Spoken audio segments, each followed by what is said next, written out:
So 48-hour virtual music fest was born from a reaction to quarantine back in March 2020. About a week and a half went by and it was absolutely terrifying. Nobody really had answers or knew what was going on. All the venues that I was playing music at, were closing down. Everything was being shut down.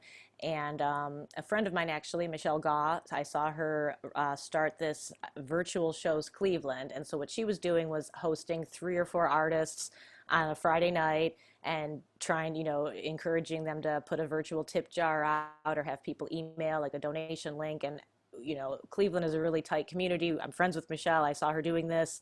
I was talking with another friend, and she was developing a group on Facebook where folks could just talk and like have ideas, prompts basically to write songs. So just things to keep people's spirits up. And in the conversation with this other friend, Taylor Lamborn, about the songwriters group, I thought, I want to do like a music fest, like just get everybody together, because having people in one place and one space and time when we were completely separated from each other felt like the closest thing to hanging out, because you can get a show with 3 songwriters and 20 people in the Zoom room or 50 people, and that is kind of like hanging out. But this idea of just flooding the internet with positive content started to really resonate with me.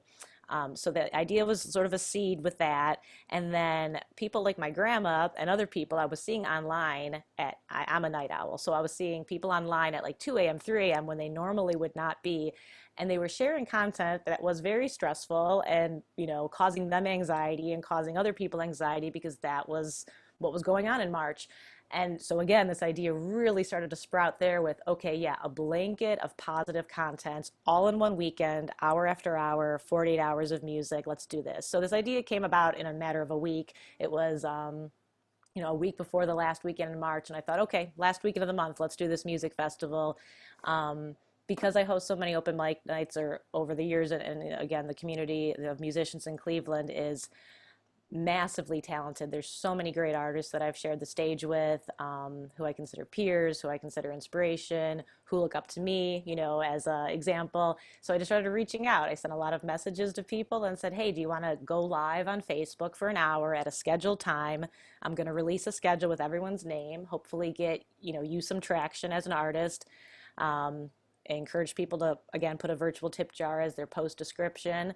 And if nothing else, we'll enjoy the music, but hopefully folks could make a few tips from doing it. So the idea came together pretty quick, but we pulled it off, and that was 48-hour virtual music fest. It wasn't even titled that yet. I think I called it 48-hour live stream concert.